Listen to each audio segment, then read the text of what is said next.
అలాంటిది నేను వచ్చిన తర్వాత మాత్రమే దీన్ని స్టార్ట్ చేయడం జరిగింది. తర్వాత దీని యొక్క మొదటి వార్షికోత్సవాన్ని కూడా నేను ఉంటానని మాత్రం ఏ రోజు అనుకోలేదు.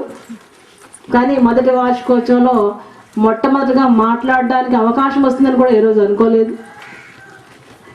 కాబట్టి మన అన్సీ గారు చేస్తున్నటువంటి సేవ మనం అందరం కూడా గర్హించదగినటువంటిది. అట్లాంటి వాళ్ళకి మనం చేయలేనటువంటి పని ఒక వ్యక్తిగా ఆమె చేస్తున్నారు. కాబట్టి మనకి తోచినటువంటి సహాయం, మనకి తోచినటువంటి మంచి సలహా, మనకు తోచినటువంటి మంచి ఉపకారం ఏమైనా చేయగలిగేటువంటిది ఏమన్నా ఉన్నట్లయితే అందరం కూడా చేస్తూ ఆమెకి ఇంకా చేయూతనిచ్చి ఇది దినదినాభివృద్ధి చెందుతూ ఇంకా ఎంతోమంది అనాథలకు ఒక తల్లిగా ఆమె ఇంకా ఆదరించడానికి మనం కూడా మన వంతు సహాయం చేస్తానని కూడా నేను మాటిస్తూ ఈ అవకాశం ఇచ్చినటువంటి పెద్దలందరికీ కూడా ఇంకొకసారి ధన్యవాదాలు తెలుపుతూ ముగిస్తున్నాను. టీచర్గా బాధ్యతలు చేపట్టి ప్రధానోపాధ్యాయులుగా ముందుకు వెళ్ళి అదే స్థాయిలో రిటైర్ అయ్యి వాసవి క్లబ్ ప్రెసిడెంట్గా ఉన్న మన చెలువాది వెంకటేశ్వరరావు గారిని ఈ సందర్భంగా మాట్లాడవలసిందిగా కోరుతున్నాము.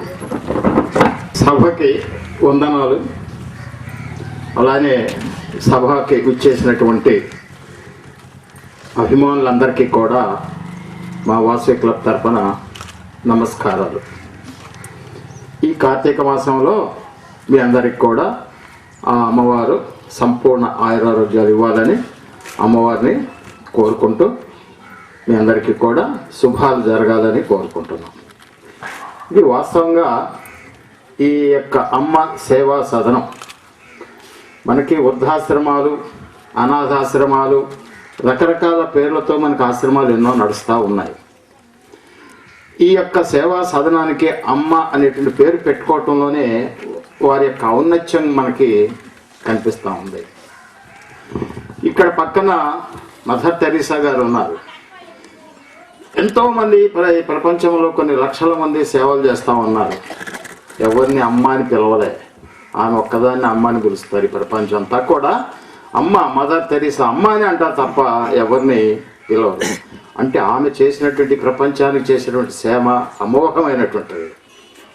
అనాథలకి కానివ్వండి, ఎన్ని రకాల కొన్ని లక్షల మంది కొన్ని సంస్థలు ఏర్పాటు చేసి కొన్ని కోట్ల రూపాయలు కొన్ని కోట్ల మందికి ఆమె సేవ చేసినటువంటి మహాభాగ్యురాలు మదర్ తెరీసా గారు. ఆమెను స్ఫూర్తిగా తీసుకొని అమ్మ అనేటువంటి సేవా సంస్థ పెట్టుకోవటం అనేది వారిని మనం అనసూయ గారిని అభినందించవలసిన విషయం. ఫస్ట్గా ఇక్కడ అమ్మ అనేటువంటి ప్రతి వాళ్ళకి అమ్మ ఉంది. కానీ అమ్మనే నాన్నల్ని మర్చిపోయేటువంటి యుగం ఇది. అలాంటి సందర్భంలో మళ్ళీ అమ్మని గుర్తు చేస్తూ వృద్ధులకి వాళ్ళు ఎప్పుడో మర్చిపోయేటారు వాళ్ళ అమ్మని, మళ్ళీ ఆ అమ్మని గుర్తు చేస్తూ వాళ్ళకి సేవ అందించాలి అనేటువంటి దృక్పథం ఏదైతే ఉందో అనసూయ గారి రావటం అనేది చాలా అభినందించవలసిన విషయం. మనందరికీ తెలుసు, మనం పుట్టిన కానించి కడుపులో ఉన్న కానించి మనం ఒక స్టేజీకి వచ్చి మన కాళ్ళ మీద మనం నిలబడేంత వరకు మన అమ్మ మనకి తోడు నీడగా ఉంటుంది. అలాంటి అమ్మను మనం మర్చిపోతున్నాం అందరం. మ్యాక్సిమం ఇవాళ పరిస్థితులు మర్చిపోబట్టే ఈ వృద్ధాశ్రమాలు, అనాథ సేవా సంవత్సరాలు, ఇంకా ఓల్డ్ ఏజ్ అంటే ఇంగ్లీష్లోకి వచ్చే ఓల్డ్ ఏజ్ సంస్థలు ఇన్ని రకరకాలుగా వెలుస్తూ ఉన్నాయి. కొన్ని కమర్షియల్ తప్పదు, వేల కానించి లక్షల వరకు కూడా ఇచ్చేసి సేవా సంస్థల్లో ఉంటూ ఉన్నారు. ఆర్థిక పరిస్థితులు బాగున్న వాళ్ళు వాళ్ళ యొక్క స్థాయిని బట్టి ఇవాళ హైదరాబాద్ కానీ ఎక్కడైనా సరే అనాథాశ్రమాలు, వృద్ధాశ్రమాల్లో మినిమంగా 10,000 రూపాయలు ఇవ్వాలి నెలకి. అక్కడి నుంచి స్టేజీ ఏసీ రూములు, ఆ రూములు, ఈ రూములు వాళ్ళకు ఉన్న సౌకర్యాలను బట్టి వాళ్ళు నిర్వహిస్తూ ఉన్నారు. దట్ ఈస్ ది కమర్షియల్ సేవా సంస్థ. కమర్షియల్ అయినా కూడా తప్పనిసరి అయింది. ఇక్కడ డబ్బు ఉండి కూడా కూడు పెట్టలేనటువంటి కొడుకులు, బిడ్డలు ఉన్నటువంటి వాళ్ళకి, అందుబాటులో లేనటువంటి వాళ్ళకి వృద్ధాశ్రమాలు అవసరమైనవి. ఇక్కడ ఈ సేవా సంస్థ సేవ అనే దాంట్లో మీకు దృక్పథంలోనే ఒక మాట ఉన్నది, నాట్ కమర్షియల్. అంటే ఆర్థిక పరమైనటువంటి లోభం కానివ్వండి, ఆర్థికపరమైన కోరికలు కానివ్వండి, ఆర్థికపరమైనటువంటి ఖర్చులు కానివ్వండి ఆ వృద్ధులకి లేకుండా ఈ సేవ చేస్తూ ఉంది. అది మనం గుర్తుంచుకోవాల్సింది.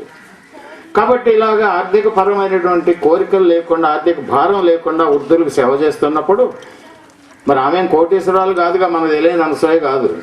ఆమెకి ఎందుకు భగవంతుడు పూర్వజన్మలో ఆమె చేసుకున్నటువంటి పుణ్యం వల్ల ఈ సంవత్సరం ఈ వృద్ధులకి సేవ చేయాలంటే థాట్ రావటం అనేది ఆమె పూర్వజన్మ సుకృతం అన్నమాట.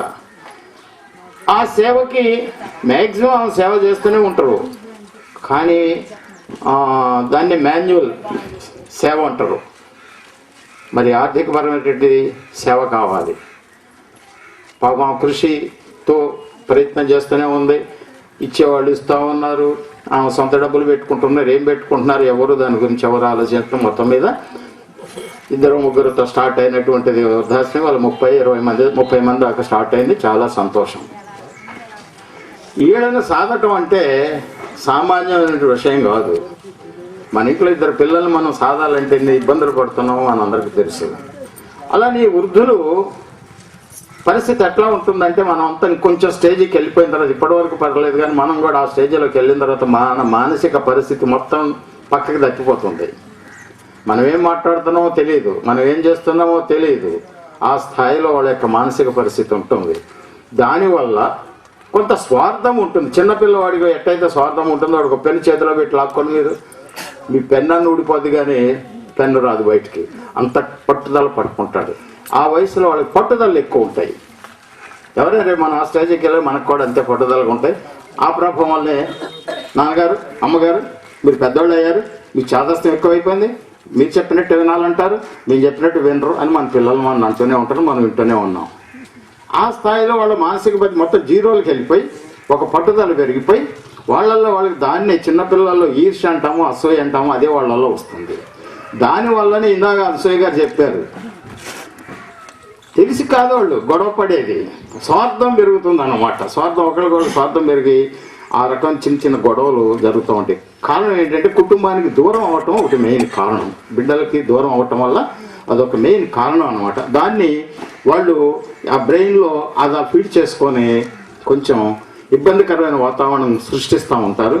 దాన్ని కూడా దృష్టిలో పెట్టుకొని మరి చక్కగా అమ్మలాగా ఓర్పు, అమ్మ అంటే ఓర్పు కావాలి ముందు. ఎంత చిరాకు చేసినా కప్ప ఒరించేది భరించేది అమ్మే. ఆ అమ్మలాగా వాళ్ళని సేవ చేస్తూ ఉన్నప్పుడు మరి ఆమెను మనం అభినందించిన విషయం ఉన్నది. ముఖ్యంగా మీ వృత్తులకి నేను చెప్పవలసింది ఏంటంటే, మీకు మీ ఇళ్ళ దగ్గర ఆధార అభిమానాలు లేకుండా ఇక్కడ తీసుకొచ్చి మిమ్మల్ని ఆదరిస్తూ ఉన్నది గుర్తుపెట్టుకోండి. అలాంటి ఆమెకి మీరు సహాయ సహకారాలు అందించాలి అంటే మీలో గొడవలు వానేయాలి ముందంతే.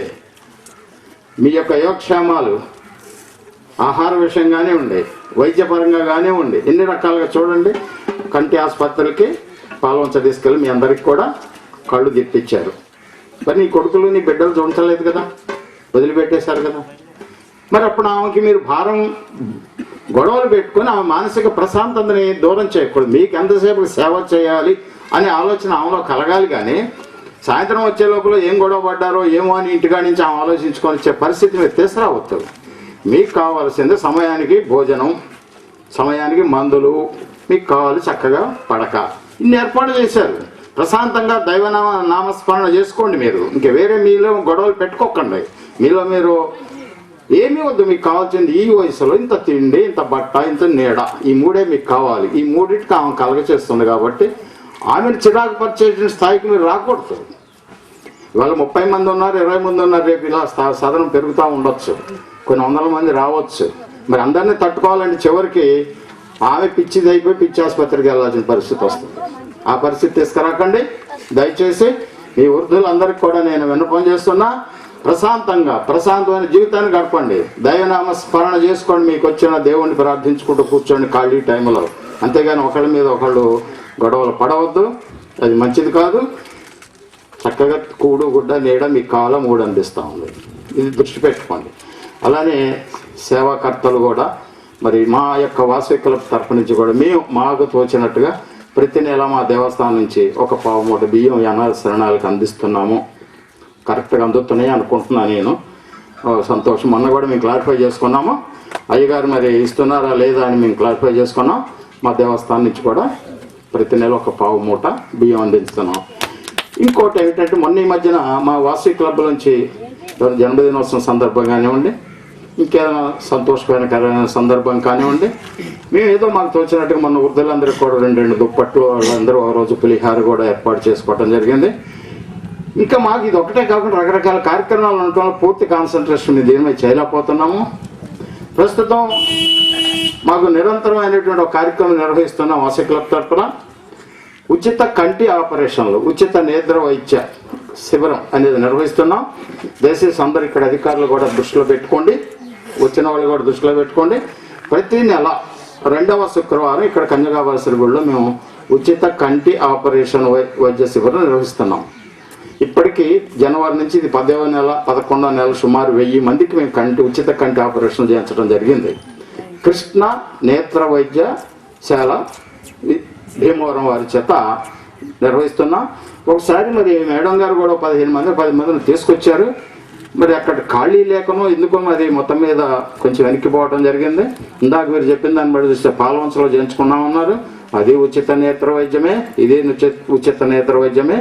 కానీ పాలవంచ వెళ్ళి వెహికల్ మీద తీసుకురావడం కొంచెం రిస్క్ కాబట్టి ఎవరన్నా ఉన్నట్టయితే ఇంకా వచ్చే శుక్రవారం నాడు, వచ్చే నెల 2వ శుక్రవారం మా దగ్గర పంపండి. మేము ఆపరేషన్ చేపించేసి మళ్ళీ వాళ్ళందరూ కూడా చూపు తీసుకురావడానికి మేము ప్రయత్నం చేస్తున్నాం. దీని గురించి మేము నెలకు 2000, 3000 కూడా ప్రచారం కోసం మైక్ అనౌన్స్ చేసి 3 మండలాలు కుక్కునూరు, ఏలేరుపాడు, అసరపేట 3 మండలాలు తిప్పుతా ఉన్నాము. మరి అట్లా ఆర్థిక పరిస్థితి కానివ్వండి, ఒక అంగన్వాడీస్ వాళ్ళందరూ ఉన్నారు, చాలా ఆఫీసర్లు ఉన్నారు. మేము ఏరియాల్లో ఆ గ్రామాల్లో వాళ్ళు చెప్పండి, పంపించండి, మేము వాళ్ళందరికీ కూడా సహకరించి నేత్ర వైద్య శిబిరం ఏర్పాటు చేస్తాం. అలానే కొంచెం మేము ఆలోచించుకొని మరి ఇంకా కొంచెం వాసవి క్లబ్ మెంబరు మరి బంక్ రత్నం గారు వాళ్ళు కొన్ని ఇస్తామని కూడా మాకు చెప్పారు. మళ్ళీ వాళ్ళు మీరు కలిసారో లేదో మాకు తెలియదు, ఏమన్నారో మాకు తెలియదు. ఒకసారి ఆ విషయం నాకు చెప్పినట్టయితే నేను వెళ్ళి, ఎందుకంటే మా వాసవి సభ్యులు ఎవరు చేసినా క్లబ్ నుంచే చేసినట్టు ఉంటుంది కాబట్టి ఒకసారి వారు ఏమన్నారు చెప్తే మేము మళ్ళీ వాళ్ళని ఫాలోఅప్ అవడానికి అవకాశం ఉంటుంది. అలానే మరి మేము కూడా ఎప్పటికప్పుడు మాకు ఆమె అక్కగారితో సమానం ఫ్యామిలీ మెంబర్స్ మేమంతా కూడా ఎప్పటి నుంచి నా 20-30 ఏళ్ళు బట్టి ఇక్కడ ఉద్యోగాలు వచ్చినప్పుడు వాళ్ళ తమ్ముడు మేము ఫ్యామిలీ మెంబర్స్, అట్లని వాళ్ళు కూడా మేమంతా ఫ్యామిలీ మెంబర్స్గానే ఉంటాము. ఎప్పుడప్పుడు అభిప్రాయాలు తెలియజేసుకుంటూ ఉంటాము. కాబట్టి కదా అమ్మ పలానానికి పలానా అవసరం అంటే అట్లా మేము పూర్తి చేసుకుంటూ వస్తుంటాం. నిల్వ డబ్బులు ఉన్నటువంటి సంస్థ కాదు, ఓన్లీ ఇది కూడా ఒక సేవా సంస్థ. కాబట్టి అవకాశాన్ని మాకు ఇచ్చినటువంటి, ఎక్కువ టైం తీసుకున్నందుకు క్షంతవుడిగా మరి మీ అందరికి కూడా ధన్యవాదాలు తెలియజేస్తా ఉన్నాను. ఒక 5 కుర్చీలు అవి ఇచ్చారు. అయితే ఇక్కడ మోహన్ గారు వాసవి క్లబ్ నెంబర్ అండి, కమిటీ చైర్మన్, వారు అన్నారు ఒక 10 మంచాలు మేము ఇస్తామని చెప్పి ఎప్పుడో చెప్పారు. అయితే మధ్యలో కొన్ని కారణాల వల్ల మళ్ళీ పోస్ట్ పోన్ అయింది. అది మళ్ళీ మధ్య అడిగితే అన్నారు ఇస్తాము, చూసి ఇస్తామమ్మని చెప్పి అన్నారు. అది ఇప్పుడు మీ దృష్టికి తీసుకురావడం జరుగుతుంది. అంటే మంచాలు లేకపోవటం వలన ఇక్కడ ఇంకెవరన్నా ముసలి వాళ్ళు వచ్చినా కూడా, ఎందుకంటే తీసుకోవట్లేదు నేను. కారణం ఏంటంటే వాళ్ళు కింద పడుకుంటే లేవలేరు, మెయిన్ ప్రాబ్లం అది. వాళ్ళని ఇబ్బంది పెట్టినట్లు అవుతుంటుందని చెప్పేసి తీసుకుంటానమ్మ కొద్ది రోజులు ఆగండి అని వాళ్ళకి చెప్పడం జరుగుతుంది. మరి ఆ మంచాలు అనేవి ఏర్పాటు చేస్తే బాగుంటుందని చెప్పి మనం చేస్తున్నాను. అవసరం అండి. మా వాసవి క్లబ్ సీనియర్ నెంబర్ అయినా అలానే ఇంకా మరి 10 మంచాలు వాంటింగ్ పెట్టారు కాబట్టి మా సభ్యులను సంప్రదించుకొని ఒక్కొక్కళ్ళు ఒక మంచం వచ్చేటట్టుగా దాని యొక్క కాస్ట్ వ్యవహారం తర్వాత వారిని కనుక్కొని మరి ఏర్పాటు చేయడానికి మా చైర్మన్ గారు కూడా ప్రొఫెసర్ డాక్టర్ రాంబాబు గారిని మాట్లాడవలసిందిగా కోరుతున్నాను. ముఖ్యంగా నేను 2-3 పాయింట్స్ చెప్పి ముగించాలనుకున్నాను. ఎందుకంటే టైం భక్తులు ఎక్కువసేపు మాట్లాడితే ఇంకా బుక్ రిలీజింగ్ సెమినార్ ఒకటి రిలీజ్ చేయాల్సిన పని ఉంది. తర్వాత మనకి కవులు, కొంతమంది రచయితలు, కళాకారులు వచ్చారు.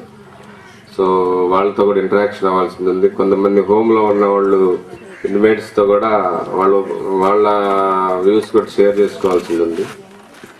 ముఖ్యంగా నేను చూసింది ఏంటంటే, ఒక రీసెర్చ్ స్కాలర్గా నేను ఆంథ్రోపాలజిస్ట్ని బై ప్రొఫెషన్.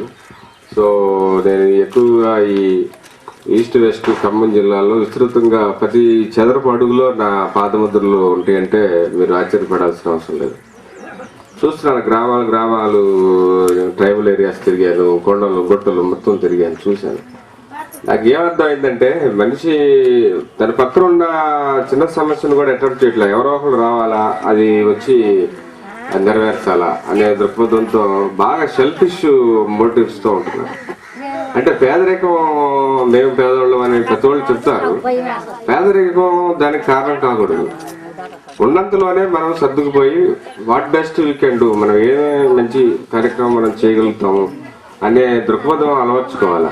యాక్చువల్గా మనం ఇతర దేశాలతో పోల్చుకునే ఉద్దేశం లేకుండా ఉంటున్నారు. సో ఇవన్నీ గవర్నమెంట్లు వచ్చి చేస్తాయి, లేకపోతే ఎవరో వచ్చి చేస్తారు అనే దృక్పథంతో చూస్తున్నారు. నేను వాట్ ఐ అండర్స్టూడ్, ఈ హోమ్ స్టార్ట్ చేసిన తర్వాత మనకి వృద్ధాప్యంలో ఎన్ని సమస్యలు ఉన్నాయో అనేది బాగా తెలుసుకోగలటం ఆశ్చర్యకరంగా ఉంది. అసలు మేము తీసుకొచ్చిన సావనీరులో వీళ్ళు వృద్ధులు మనోగతాలు క్యాప్చర్ చేసాం. దాంట్లో ఇండివిజువల్గా 20 మంది బిఫోర్ ఆఫ్టర్ మెథడ్, అంటే ఇంతకు ముందు వాళ్ళు ఎట్లా ఉన్నారు, ఇక్కడికి వచ్చిన తర్వాత ఎట్లా ఉన్నారు. సో మేము మధ్యలో టైం తర్వాత డబ్బుల రూపంలో కూడా శ్రమ రూపంలో కూడా మేము కొద్దిగా నష్టపోతున్నప్పుడు కూడా ఆశ్రమాన్ని మటుకి కొనసాగించాల్సిందే పట్టుదల రోజు రోజుకి పెరుగుతూ వచ్చింది. ఎట్టి పరిస్థితుల్లో కూడా మనం వెనక తగ్గకూడదు. మనం చేస్తున్నది చాలా మంచి జెన్యూన్ కాదు, మంచి కార్యక్రమం.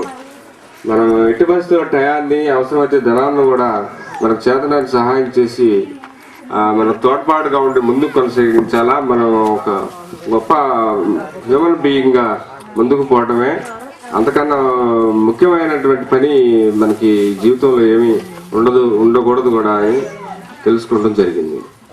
సో మన సిడిపిఓ గారు మాట్లాడారు, తర్వాత మాస్టర్ వెంకటేశ్వర్లు గారు మాట్లాడారు, ఇంకా మన చారీ గారు, శర్మ గారు కూడా మాట్లాడాల్సి ఉంది.